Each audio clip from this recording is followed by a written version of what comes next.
Donc l'idée, ça reste voilà, de pouvoir connecter des parties et de voir si l'énergie circule. En fait, un des avantages que moi j'ai là-dessus, c'est comme j'ai passé beaucoup de temps à ressentir ce qui se passait en moi, j'ai découvert plein d'émotions tabous, plein d'émotions conflictuelles, contradictoires.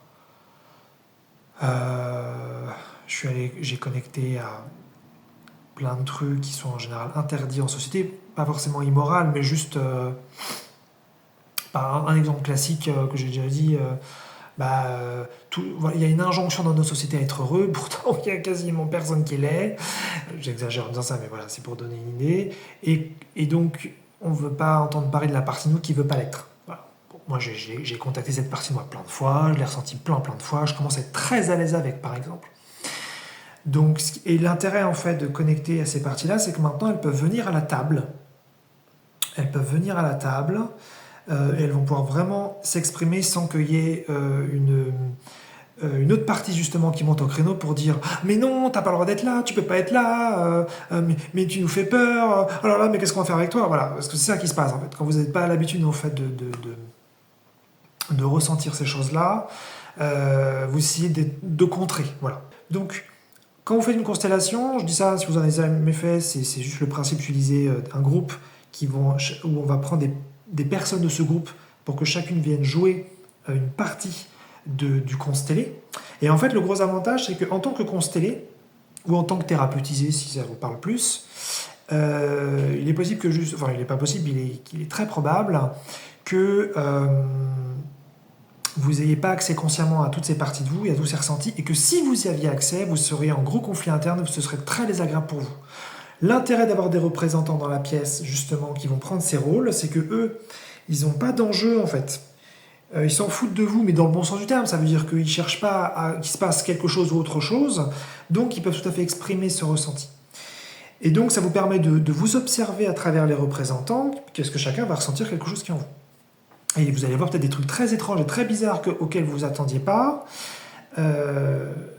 mais tout en restant en sécurité et sans vous le ressentir vous-même. Moi justement, comme j'ai pris beaucoup l'habitude de ça, je peux me balader dans plein de ressentis qui seraient, je pense, très difficiles pour la plupart des gens, mais je commence à être à l'aise avec beaucoup. Pas tout, mais voilà, pas tout, mais beaucoup. Et c'est ça en fait, pour moi, c'est d'être capable d'aller dans certains ressentis et de les faire communiquer, parce que plus un ressenti est tabou, plus il est interdit, plus il n'est pas le bienvenu, plus le besoin ne va pas pouvoir être exprimé et vous allez essayer de l'enterrer. Et donc ça va faire une tension interne constante. Donc c'est pour ça qu'il faut prendre le temps de la regarder, de l'observer, de lui laisser le temps de s'exprimer. Il peut y avoir plein d'étapes sur ça. Voilà.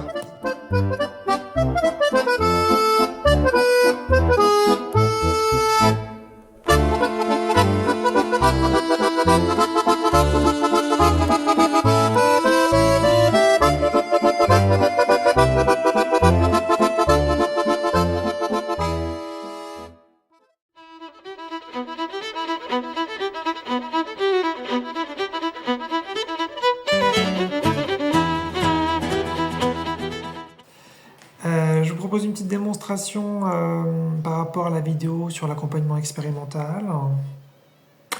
C'est un petit peu proche des vidéos que j'avais faites sur les sous-personnalités qui s'expriment entre elles, mais là, disons que c'est une version bien plus poussée, bien plus améliorée, entre guillemets, puisqu'on est sur quelque chose de beaucoup plus sensitif, de beaucoup moins mental.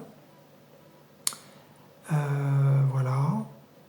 Et donc l'idée, c'est de venir avec un thème, une problématique, un sujet, un blocage, une question peut-être, une interrogation, un intérêt, un sujet. Et puis de voir les parties qui peuvent s'exprimer, de voir ensuite avec lesquelles on peut les mettre en lien, et de voir en fait si derrière ça fait circuler quelque chose dans le système où on n'a pas bougé. Et puis si ça a circulé, qu'est-ce qui s'est passé? Voilà. Voilà. Et puis il peut se passer un relâchement d'énergie, ça peut prendre plein de formes. Ça pourrait être bâiller, rôter, avoir le hoquet, péter. Là par exemple j'ai un gros coup de chaud. Voilà, ça pourrait être un coup de froid. Ça pourrait être des picotements, peut-être des tremblements. Bon, c'est pas du tout systématique, mais voilà, faut pas s'étonner, il faut être ok avec ça parce que ça permet aussi voilà, d'accompagner un petit peu le corps, ou plutôt le corps nous accompagne. Voilà.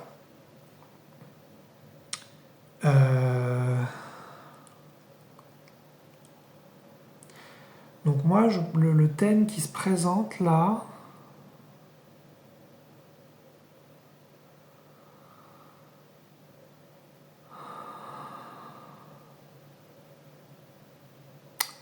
ce serait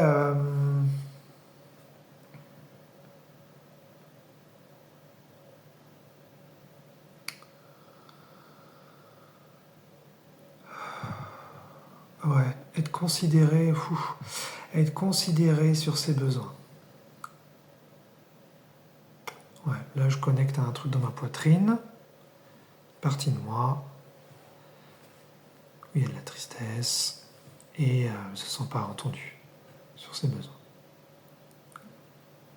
Alors ce qui est intéressant, je vais essayer de commenter en même temps, même si c'est pas toujours évident de faire les allers-retours, mais je vais quand même essayer parce que le but c'est quand même que vous en sachiez un maximum. Ce qui peut être intéressant déjà, c'est de faire la distinction entre dire et exprimer. Exprimer ses besoins, c'est extrêmement important, c'est même plus qu'important, c'est vital. Mais les dire ne veut pas dire qu'on les a exprimés. Ça veut dire quoi? Ça veut dire que moi en plus je suis très bon à ça entre guillemets, c'est-à-dire que pendant des années j'ai expliqué des choses à des gens, je leur ai dit ce que je voulais, je leur ai dit ce dont j'avais besoin, mais en fait je ne l'exprimais pas. Je n'en avais pas conscience, hein, mais je ne l'exprimais pas, c'est-à-dire que la partie de moi qui a ce besoin-là restait isolée, restait contractée, restait dans son coin. Mais ne la ressentant pas, j'avais l'impression que, en le verbalisant, c'était bon, ça avait été dit. Mais je me rendais compte dans la pratique que les gens ne m'écoutaient pas et n'étaient pas intéressés par ce que je disais. Et donc bien sûr ça me faisait beaucoup de mal, mais surtout c'était bizarre en fait. Maintenant bien sûr je peux voir que, indépendamment de toute la maltraitance que j'ai reçue des autres, en fait c'était une maltraitance en parallèle en interne, où clairement, moi, mon besoin, il n'avait pas le droit d'être exprimé à l'intérieur de moi, à moi-même. Voilà. Donc là, on est sur des besoins en général. S'il y a un besoin spécifique qui vient, je le dirai, mais là, c'est plus, voilà, je sens une partie de moi qui est donc toute seule. Voilà, je la sens, elle est peut-être, là, elle est un peu plus dans la gorge, ça bouge. Et je la sens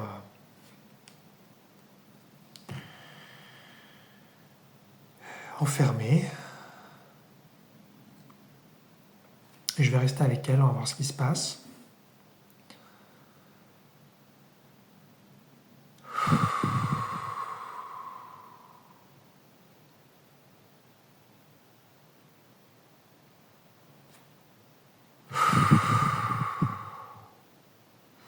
Et la tristesse. Je sens que elle ne peut pas parler.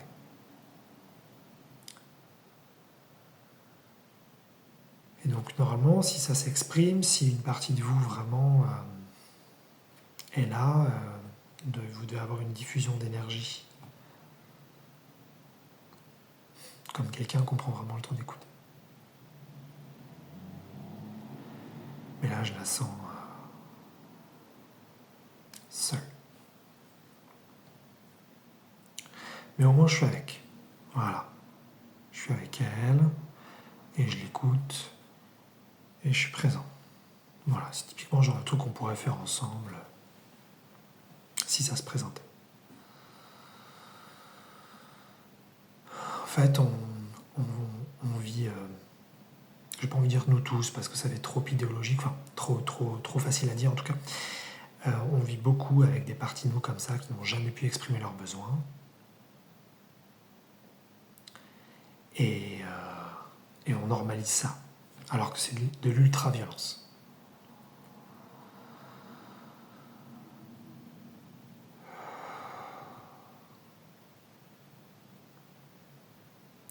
Considérer un besoin, ça n'est pas nécessairement l'assouvir, c'est juste le légitimer dans son existence. Et pas lui renvoyer consciemment ou inconsciemment qu'il ne devrait pas être là, ou que c'est pas important, ou que ce sera plus tard. Voilà, en fait, C'est vraiment comme un enfant, ou même pas forcément un enfant, ça pourrait être un adulte, qui a besoin de quelque chose de précis et qui a besoin d'être entendu dans son besoin. Plus on s'intéresse à tout ça, plus on voit qu'il y a plein de parties de nous différentes et elles ont toutes besoin, comme une grande famille, et elles ont toutes besoin de dire quelque chose et d'être entendues. Donc voilà, là je le sens dans ma gorge. Si vous avez des perceptions, peut-être que vous le voyez, peut-être pas. Puis c'est pas grave, le but c'est pas que vous ayez forcément besoin de perception, je vais décrire au mieux ce qui se passe.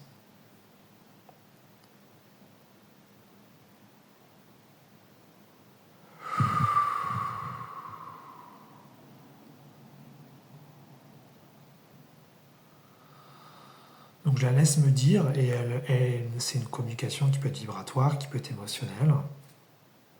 C'est comme si vous sentiez un souffle ou une vague d'énergie qui vient de vous à vous, en fait. Et moi j'appelle ça du dialogue. Peut-être que je changerai de vocabulaire à un autre moment, mais voilà, j'appelle ça comme ça pour l'instant.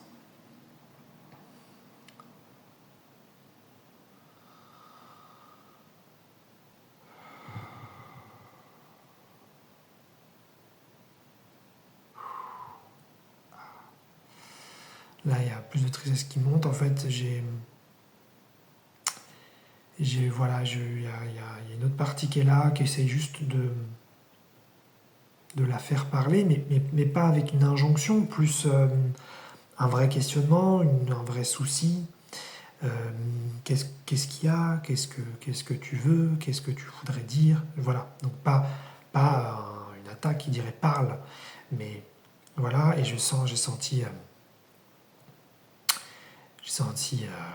une tristesse, quelque chose de ça remonte. Je sens un genre de c'est trop gros pour être dit. Et puis là c'est fort.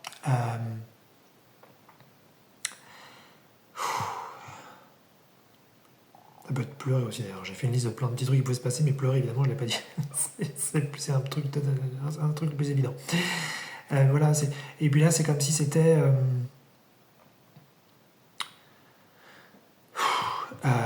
c'est trop gros pour être dit, mais aussi de toute façon personne ne m'entend jamais. Je parle toujours dans le vide.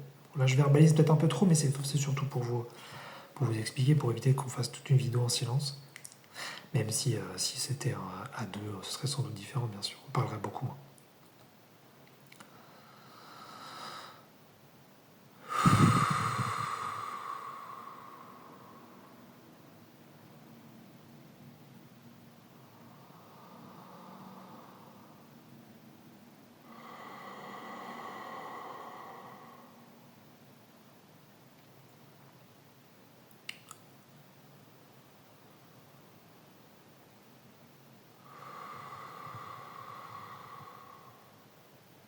Donc je la sens et je sens qu'elle n'arrive pas à parler.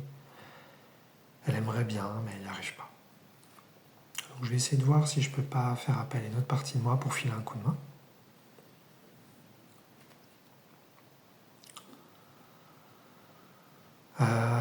Tiens, je vais faire un truc que j'ai jamais fait tout seul. Je vais essayer de faire venir la mère interne. Donc là, on est en totale expérimentation. J'ai jamais fait moi tout seul de mon côté. Donc je vais voir déjà si je peux la connecter. Si je peux pas la connecter, j'essaierai autre chose.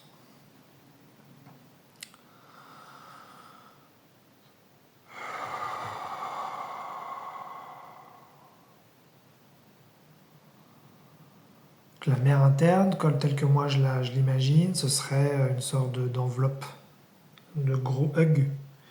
Une énergie vraiment enveloppante qui n'impose rien, qui en revanche ouvre très grand ses bras et est capable de recevoir et d'écouter beaucoup de choses. Voilà.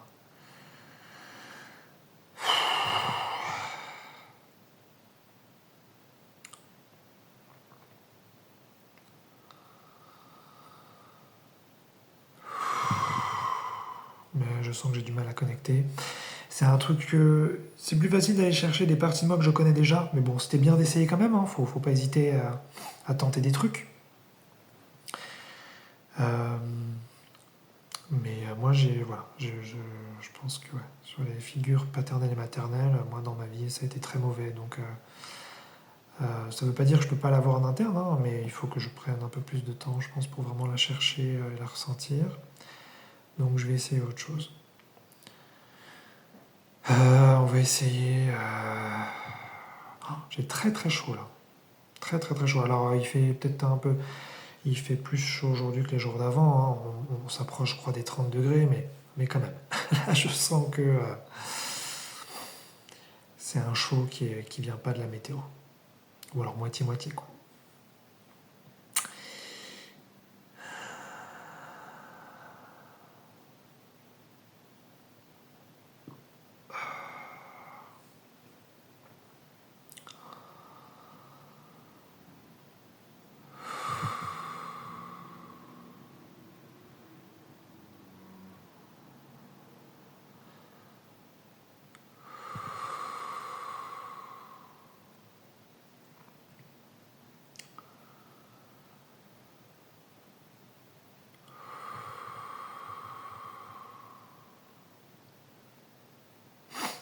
Bon, je sens que ça s'éteint un petit peu, ça se calme un peu, il y a moins de sensations. La partie qui avait des besoins non entendus.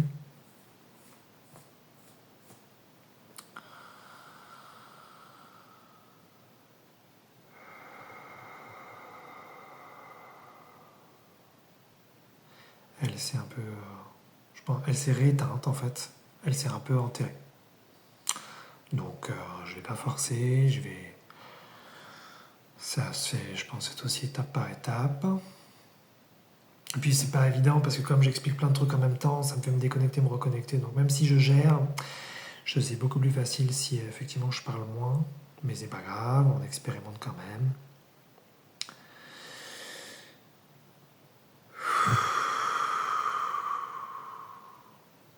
Bon, j'en sors.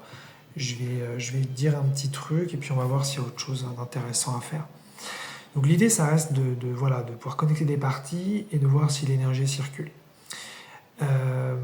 En fait, un des avantages que moi j'ai là-dessus, c'est comme j'ai passé beaucoup de temps à ressentir ce qui se passait en moi, j'ai découvert plein d'émotions taboues, plein d'émotions conflictuelles, contradictoires. J'ai connecté à plein de trucs qui sont en général interdits en société, pas forcément immoral, mais juste par un exemple classique que j'ai déjà dit. Il y a une injonction dans nos sociétés à être heureux, pourtant il y a quasiment personne qui l'est. J'exagère en disant ça, mais voilà, c'est pour donner une idée. Et donc, on ne veut pas entendre parler de la partie de nous qui ne veut pas l'être. Voilà. Bon, moi, j'ai contacté cette partie de moi plein de fois, je l'ai ressenti plein de fois, je commence à être très à l'aise avec, par exemple. Donc, et l'intérêt en fait de connecter à ces parties-là, c'est que maintenant elles peuvent venir à la table. Elles peuvent venir à la table et elles vont pouvoir vraiment s'exprimer sans qu'il y ait une autre partie justement qui monte au créneau pour dire mais non, t'as pas le droit d'être là, tu peux pas être là, mais tu nous fais peur, alors là, mais qu'est-ce qu'on va faire avec toi, voilà, parce que c'est ça qui se passe en fait. Quand vous n'êtes pas à l'habitude en fait de ressentir ces choses-là, vous essayez de contrer. Voilà. Par exemple, en ce moment, moi j'ai un truc dans mon corps qui traîne depuis à peu près un mois. Et je ne vais pas forcément donner des détails là-dessus, mais en tout cas, ça oscille, je le sens là-dessus d'ailleurs quand je parle. Bah tiens, on peut peut-être continuer là-dessus, ça serait intéressant. Mais voilà, je finis mon propos. Donc, quand vous faites une constellation, je dis ça, si vous en avez jamais fait, c'est juste le principe d'utiliser un groupe où on va prendre des personnes de ce groupe pour que chacune vienne jouer une partie du constellé. Et en fait, le gros avantage, c'est qu'en tant que constellé, ou en tant que thérapeutisé, si ça vous parle plus, il est possible que juste... Enfin, il n'est pas possible, il est très probable que vous n'ayez pas accès consciemment à toutes ces parties de vous et à tous ces ressentis, et que si vous y aviez accès, vous seriez en gros conflit interne, ce serait très désagréable pour vous. L'intérêt d'avoir des représentants dans la pièce, justement, qui vont prendre ces rôles, c'est que eux, ils n'ont pas d'enjeu, en fait. Ils s'en foutent de vous, mais dans le bon sens du terme. Ça veut dire qu'ils ne cherchent pas qu'il se passe quelque chose ou autre chose, donc ils peuvent tout à fait exprimer ce ressenti. Et donc ça vous permet de vous observer à travers les représentants, qu'est-ce que chacun va ressentir quelque chose qui est en vous. Et vous allez voir peut-être des trucs très étranges et très bizarres auxquels vous vous attendiez pas. Mais tout en restant en sécurité et sans vous le ressentir vous-même. Moi, justement, comme j'ai pris beaucoup l'habitude de ça, je peux me balader dans plein de ressentis qui seraient, je pense, très difficiles pour la plupart des gens. Mais je commence à être à l'aise avec beaucoup. Pas tout, comme je vous disais, là j'ai un ressenti, peut-être que je vais aller dedans après, parce que ça serait intéressant, on va faire comme ça une deuxième expérimentation pour cette vidéo. Mais voilà, pas tout, mais beaucoup. Et c'est ça en fait, pour moi, c'est d'être capable d'aller dans certains ressentis et de les faire communiquer. Parce que plus un ressenti est tabou, plus il est interdit, il n'est pas le bienvenu, plus le besoin ne va pas pouvoir être exprimé et vous allez essayer de l'enterrer. Et donc ça va faire une tension interne constante. Donc c'est pour ça qu'il faut prendre le temps de la regarder, de l'observer, de lui laisser le temps de s'exprimer. Il peut y avoir plein d'étapes sur ça. Voilà, petite parenthèse, petite explication faite. On va essayer de faire une deuxième expérimentation avec ce truc que j'ai dans la poitrine depuis un mois. Justement, je ne suis pas à l'aise avec du tout. Et on va voir ce qu'on peut faire avec ça.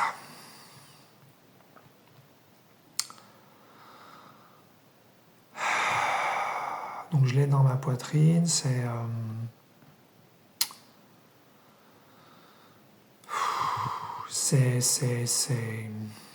une forme de rejet.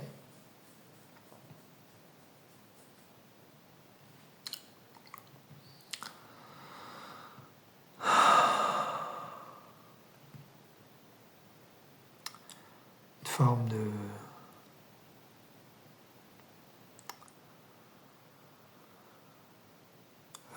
c'est difficile à décrire.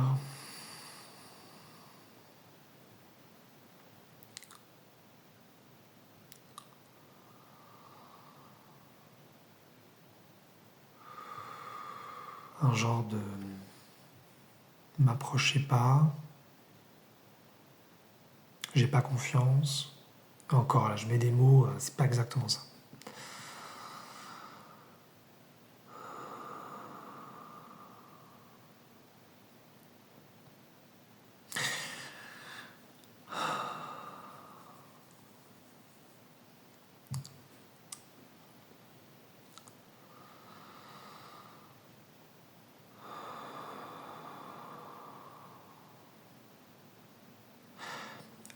Déjà, pour moi, voilà, le plus important, c'est vraiment de faire de la place.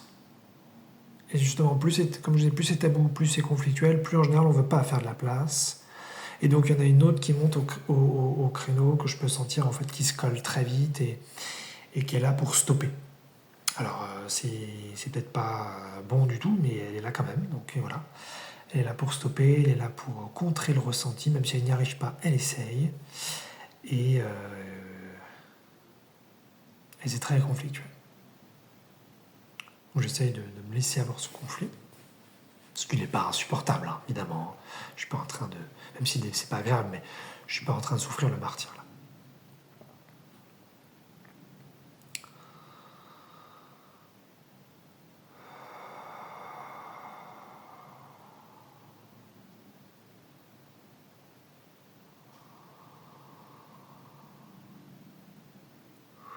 Ouais, il y a quelque chose qui est là.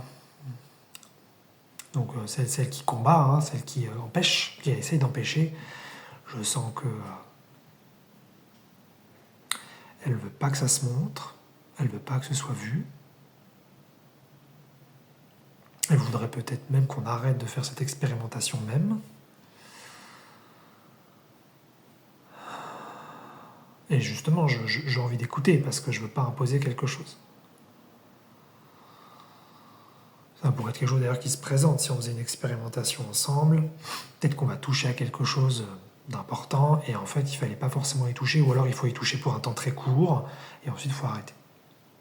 Et l'idée c'est d'aller dans ces subtilités-là pour sentir de plus en plus qu'est-ce qui est là, qu'est-ce qui se joue, qu'est-ce qui aujourd'hui peut se montrer, ne pas se montrer, être conscientisé, pas conscientisé. Et là donc typiquement, j'ai un ressenti clair qui est fort, qui est dense, que j'ai là dans la poitrine. C'est un truc qui est là depuis un mois, qui va, qui vient, mais qui est là assez souvent. Et mentalement, je ne sais pas ce que c'est. J'ai peut-être plein d'interprétations qui arrivent, plein d'hypothèses, mais je sens que c'est pas ça. Ou alors je sens que c'est peut-être un peu ça. Et puis après, je perds cette mini-sensation et je me retrouve avec un vide. Et donc ça veut dire qu'il y a une déconnexion entre mon corps et ma tête, puisque mais bon, comme ma tête fait partie du corps, mon système émotionnel et mon système mental. C'est intéressant de voir ça parce qu'on peut l'avoir comme ça dans les deux sens. On peut avoir compris vraiment des choses ou être dans un discours très très mental, mais en fait on est complètement déconnecté du corps et il y a plein de choses auxquelles on n'a pas accès. Mais ça peut être aussi l'inverse. On peut avoir vraiment de l'information énergétique ou émotionnelle et le mental il suit pas, il sait pas ce que c'est. Donc pour le coup, ça veut dire qu'il y a une déconnexion entre les deux et probablement que je vais peut-être garder les yeux ouverts pour la suite, que le mental, il veut pas savoir. C'est déjà assez compliqué à ressentir, ce serait peut-être beaucoup plus compliqué à savoir. Ok. Ok, alors il y en a une autre qui vient.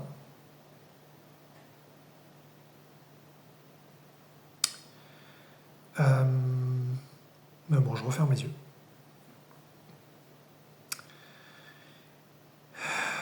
Et qui est très fatigué. Ouais.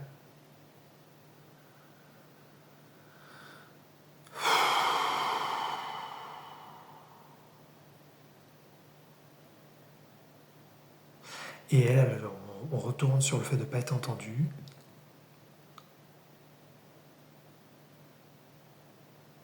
Voilà, je la sens là. Elle n'est pas entendue sur son besoin d'aller bien, sur son besoin de stabilité interne. Voilà, elle n'est pas entendue, elle fait que subir. Voilà, donc là j'essaie de mettre en contact la partie de moi donc, où il y a ce truc lourd que là depuis un mois, et la partie de moi qui, elle, veut juste se sentir bien, veut pas se poser de questions, veut juste vivre en fait. Et pour autant subit. Voilà.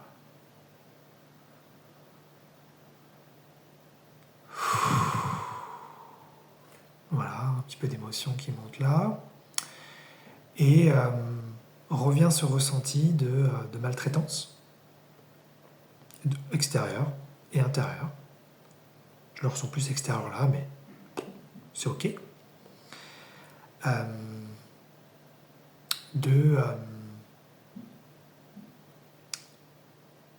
n'a jamais eu le droit de s'exprimer.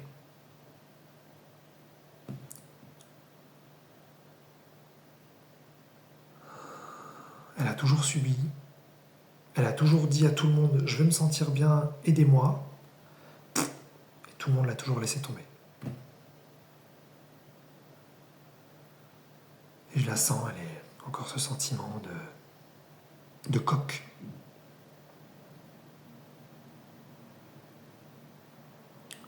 Donc je vais voir, est-ce qu'on pourrait pas essayer de faire intervenir une troisième partie là,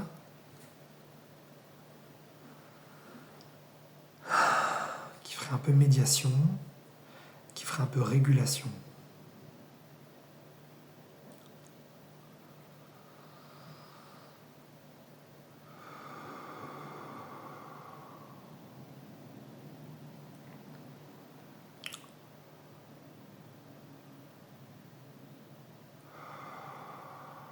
Partie qui est lorsque on préside un groupe, fait attention à ce que le temps de parole soit respecté, que la présence de chacun soit respectée, que l'expression de chacun soit respectée.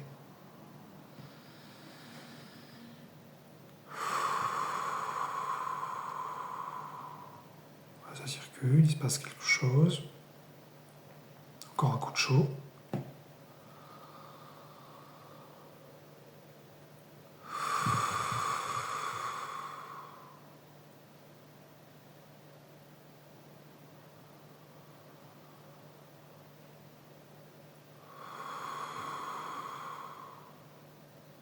Ok, il se passe un truc dans ma gorge. Je pense que je ne peux pas faire trop d'affirmations, donner trop de précision, mais il y a eu une circulation, là. Il y a eu un dialogue qui s'est fait. Je ne peux pas dire après dans quelle proportion.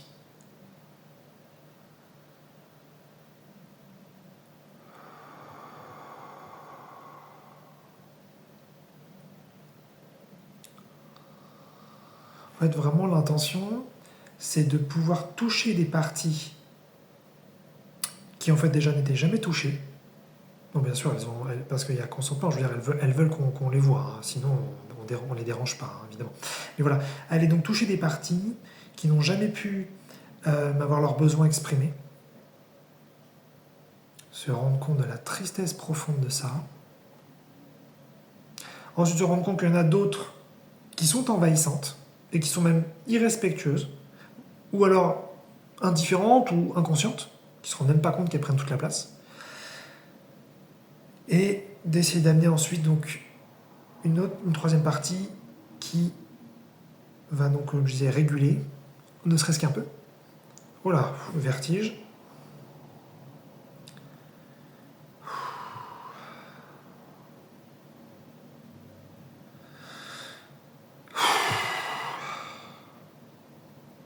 Ok, ouvrir les yeux, ouais, je pense. Ouais. Et de voir, en fait, voilà, pour avoir justement un équilibre qui peut se mettre en place. Voilà, l'idée, c'est de sortir de ce déséquilibre constant qu'on se trimballe tout le temps, de ces identifications à ces parties de nous, qui sont donc fausses, puisque ce sont des parties de nous, et on se prend pour ces parties de nous, alors qu'on est beaucoup plus large que ça, et qu'il y a plein de parties qui ont envie de dire quelque chose. Et donc voilà, donc là, je considère qu'on peut arrêter là, parce que faut aussi sentir quand le corps émotionnel fatigue et quand on a fait une rencontre interne et de voir ensuite ce qui se passe. Ensuite, bien sûr, il faut faire une mesure, parce que sinon c'est du vent tout ça. Hein. Donc il faut faire une mesure dans les heures qui suivent, dans les jours qui suivent. Mais voilà, pour finir sur ça, pour donner une image, en fait, mais je pense que ça on l'a tous plus ou moins vécu. Vous êtes donc dans un groupe, peu importe une soirée, on s'en fout, un déjeuner quelconque, peu importe, mais une rencontre, et vous êtes une dizaine. Ça peut être moins, hein, mais il faut qu'on soit déjà, je pense, voilà, 5-6 au moins. Quoi. Et vous allez vite vous rendre compte du niveau de conscience de chacun. Hop, là je me laisse rôter. Hop. Vous allez vite vous rendre compte du niveau de conscience de chacun et du niveau de conscience relationnelle de chacun. Et vous allez voir qu'il y en a, ils ne sont pas forcément malveillants, mais ils vont prendre la place de tout le monde. Ils vont se mettre au centre, ils ne vont pas forcément se rendre compte, peut-être qu'il y en a qui se rendent compte et qui s'en foutent des autres, mais peu importe, la conséquence est la même, c'est que les autres s'écrasent. Ou alors il y en a justement qui ne se laissent pas faire et qui décident de dire quelque chose, enfin de parler aussi. Quoi. Et en fait, c'est exactement ça, ce qui peut se passer à l'intérieur de nous. C'est pour ça que je donne cette image-là. C'est qu'il y en a qui n'osent pas parler, qui sont comme ça. Et puis il y en a qui prennent toute la place et qui s'en tapent et qui envahissent. Et en fait, on vit avec ces trucs-là en nous et on ne se rend même pas compte. Et la partie d'ailleurs qui est envahie, qui a besoin de s'exprimer, elle a le droit de s'exprimer. Il ne s'agit pas de faire un contre-coup et de la mettre dans un cachot. Peut-être il faut la faire taire temporairement, mais le but c'est pas de l'enfermer ou de la punir, mais juste de pouvoir vraiment rééquilibrer le système petit à petit, hein, ça ne se fait pas en un coup, pour que chacun puisse prendre sa place. Et ensuite il peut y avoir même des coefficients, mais là ça va être trop théorique, donc je vais pas y aller, parce que ça ne veut pas dire que chaque partie doit prendre exactement la même place. Il peut y avoir plein de besoins différents, et voilà, et on passe pas autant de temps à manger qu'on passe de temps à aller aux toilettes, qu'on passe de temps à faire l'amour, qu'on passe de temps à se promener, qu'on passe de temps à lire, pour ceux qui lisent, bref. C'est pour dire quoi? Je veux dire que voilà, ça ne veut pas dire que tous les besoins doivent être égaux. Mais en tout cas, il faut sentir quand une partie ne s'exprime pas assez et une partie s'exprime trop. Et puis voilà, moi je peux vraiment, comme je disais dans la vidéo sur l'accompagnement expérimental, je peux sentir quand il y en a une qui prend trop le dessus. Mais voilà, donc voilà, c'était une petite expérimentation. Ce serait sans doute, je pense, beaucoup plus facile sans l'enregistrement, même si j'arrive en général à me dissocier. Je suis quand même, enfin dissocier dans le bon sens du terme là, à prendre de la distance plutôt. Parce que souvent, voilà, je puise quand même beaucoup le mental, parce que voilà, je vous dis des trucs, donc forcément, hein, sauf si on avait tous des perceptions de télépsychie, je me tairais et je vous passerais juste de l'info énergétique. Mais voilà, on n'en est pas là, donc je verbalise, et ce qui fait que ça me déconnecte et ça me reconnecte, donc je suis constamment en train de faire des allers-retours, donc ce serait sans doute plus intéressant à faire voilà, en direct. Mais voilà, ça vous donne une petite idée de ce qu'on peut faire. L'idée, voilà, je me répète, c'est de conscientiser, de ressentir, de dialoguer et de reconnecter. Voilà, voilà moi où j'en suis. Et puis, voilà, ensuite, avec la progression qui viendra comme elle viendra, derrière, toujours plus de précision, toujours plus de ressenti, et puis ensuite plus d'intention, plus d'objectifs. Voilà, pour moi, l'objectif, c'est de faire comme un chirurgien qui fait un diagnostic, qui derrière sait comment ouvrir le corps à un endroit précis, qui sait comment ouvrir un organe, le refermer. Voilà. C'est une image. Mais voilà, c'est le truc final pour moi. C'est vraiment d'arriver à quelque chose de très très très précis, même si on ne se fout pas la pression. Et voilà, là, je suis à un niveau. Je suis plus débutant maintenant, puisque là, j'ai plein de perceptions et qu'il se passe plein de trucs. Mais voilà, je ne suis pas à un niveau où je peux proposer un résultat précis. Et donc voilà, il n'y a pas de pression, mais voilà, ça reste quand même l'objectif, c'est d'arriver à vivre de façon de plus en plus consciente et de plus en plus décidée et de sortir donc des tabous sur les résultats. Tiens, je ressens un truc par rapport à ça là, mais je ne vais pas faire une troisième expérimentation. On va s'arrêter là. Peut-être à bientôt.